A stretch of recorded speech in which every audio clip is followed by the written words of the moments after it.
SP3. Nah ya, jadi pertanyaan adalah pihak Rosario menilai kalau SP3 mereka kasus ini tuh cacat hukum. Nah gimana tanggapannya sebagai praktisi hukumnya? Ya, selamat malam. Jadi kita harus tahu saat ini sudah berlaku KUHP baru berdasarkan Undang-Undang Nomor 20 Tahun 2025. Di dalam undang-undang atau KUHP baru itu, dalam pasal 369 jelas dinyatakan undang-undang ini mulai berlaku sejak tanggal 2 Januari 2026. Tetapi jangan lupa, ada namanya ketentuan peralihan. Ketentuan peralihan itu diatur di dalam pasal 361.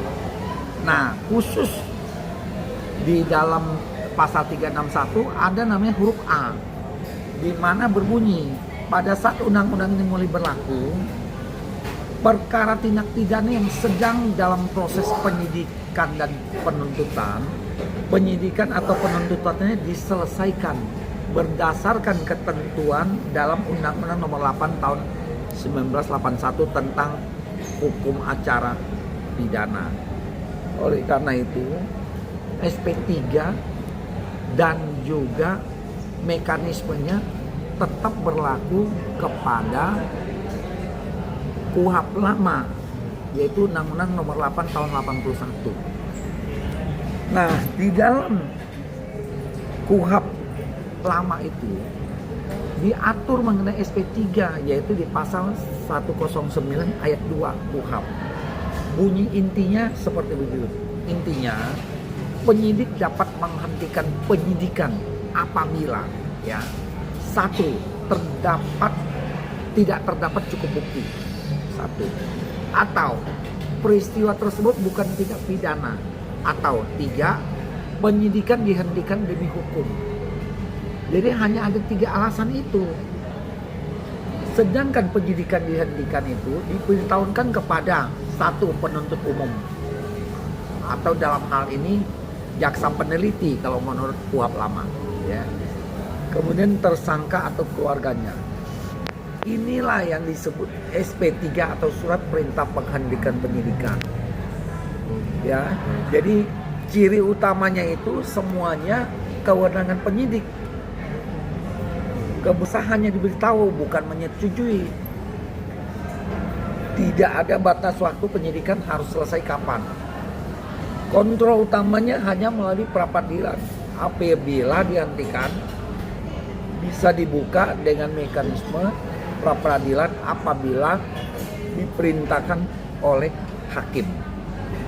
Ya, itulah bedanya. Karena di dalam kasus ini sudah terjadi penyelidikannya sejak tahun lalu sebelum berlakunya ini, maka sesuai dengan aturan peralihan pasal 361 huruf A, maka yang dipakai adalah KUHP lama. Ya, itu penjelasannya. Artinya pihak Roy Suryo CS ini menyebut bahwa SP3 dianggap cacat hukum. Gimana sependapat, terus apa langkah dari Roy Suryo CS yang tidak mengakui bahwa SP3 itu disebut cacat hukum? Nah, seperti tadi bunyi pasal 361 bahwa tetap mekanismenya atau hukum acaranya menggunakan KUHP lama. Memang itu wewenang penyidik, ya, untuk melakukan SP3, maka langkah yang tersedia adalah pra-peradilan. Karena kan di sana sudah diatur di pasal 361 huruf A, apabila terjadi penyelidikannya atau penyidikannya memang masih melalui hukum acara lama, dan juga apabila tidak sepakat ya pra-peradilan, bukan menggunakan pakai KUHP baru Undang-Undang Nomor 20 Tahun 2025. Jadi tetap harus pakai KUHP baru karena diatur di pasal peralihan tadi. Juga yang menarik bahwa adanya pertemuan menghasilkan SP3. Tapi dari pihak terlapor, dalam hal ini tersangka Pak Egy Sujana, tidak pernah meminta maaf kepada Pak Jokowi. Apakah ini restoratif justice atau seperti apa Bang melihatnya Bang? sah atau tidak? Nah, kalau menurut KUHP lama itu adalah wewenang penyidik. Penyidik yang berwenang menentukan apakah ini terjadi namanya tidak ada tindak pidana atau menurut kepentingan hukum. Itu unsur subjektifnya penyidik. Karena berlakunya kan KUHP lama, bukan KUHP baru. Kalau KUHP baru memang diatur mekanisme untuk melakukan restoratif justice, ya kan? Tapi karena menurut Undang-Undang 20 tahun 2025 atau KUHP baru itu ada namanya pasal peralihan tadi, kita nggak bisa menggunakan KUHP baru dalam hal ini. Jadi apa yang dilakukan ya memang wewenang penyidik, tidak cukup bukti satu, ya, bukan tindak pidana, dihentikan demi kepentingan umum. Memang cuma 3 alasan itu. Apabila tidak puas, cara satu-satunya peradilan. Ya. Oke, artinya Sudah jelas. artinya RJ tetap terjadi meskipun tidak ada permintaan maaf dari terlapor. Kalau dalam hal ini karena di SP3 mengacunya kepada pasal 109 ayat 2 KUHP. Jadi terjadi RJ atau tidak, ya sudah terjadi SP3 dengan 3 alasan tadi. Ya kan? Kan tidak. Ada RJ atau tidak ada RJ kan tidak penting. Dalam arti karena di KUHP lamanya tidak mengatur. SP3 itu sah apabila mengacu kepada pasal 109 ayat 2. Dan itu kemudian penyidik menyampaikan kepada penuntut umum atau dalam hal ini jaksa pemeriksa, ya, jaksa peneliti, ya. Karena jaksa penuntut umum itu hanya berlaku istilahnya di KUHP itu apabila sudah disidang membuat dakwaan. Tapi kalau masih meneliti perkara berkas itu namanya jaksa peneliti, ya. Menyebut SP3 cacat hukum ini masih bisa dipertanggungjawabkan. Kalau menurut saya sekali lagi karena ada pasal peralihan itu, penyidik pasti menggunakan KUHP lama. Kan seperti tadi saya katakan, penyidik pasti berpegang kepada pasal 361 huruf A.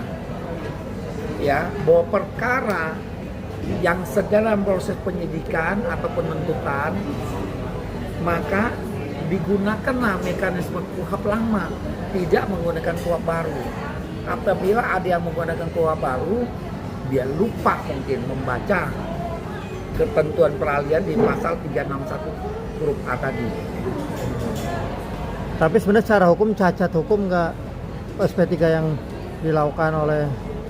Kalau menurut pendapat dan opini saya pribadi, berdasarkan ketentuan KUHP baru, Undang-Undang Nomor 20 Tahun 2005, ya, berpatokannya adalah kepada ketentuan peralihan tadi, tidak cacat hukum. Karena di dalam dikatakan apabila penyelidikan dan penuntutannya sudah dimulai ketika dalam proses ini, maka yang digunakan adalah KUHP lama, ya, KUHP lama Undang-Undang Nomor 8 Tahun 81. Dan undang-undang ini menyatakan untuk SP3 dasar hukumnya pasal 109 ayat 2 KUHP lama, yaitu penyidik dapat menghentikan penyidikan apabila satu, tindak pidana tidak terdapat cukup bukti. Kedua, peristiwa tersebut bukan tindak pidana. Ketiga, penyidik dihentikan demi hukum. Cuma itu aja alasannya. Apabila tidak puas, ajukan pra peradilan menurut KUHP lama. Oke, Bang, dalam hal ini si terlapor Egy Sujana sudah tenang belum? Artinya dengan SP3 dicabut, artinya sudah tidak ada lagi tuh gugatan di kemudian hari, nggak ada, udah ada kepastian hukum atau seperti apa? Nah, seperti saya katakan, apabila ada pihak yang tidak puas, ya, tetapi yang berkepentingan ya, bukan semua orang bisa. Apabila ada pihak yang berkepentingan merasa tidak puas, bisa mengajukan namanya pra peradilan, meminta penetapan hakim bahwa SP3-nya tidak sah. Ya. Kan ketentuannya begitu. Dia bisa mengajukan pra peradilan untuk meriksa apakah penghentian penyidikannya sah atau tidak. Apabila tidak sah ya dilanjutkan.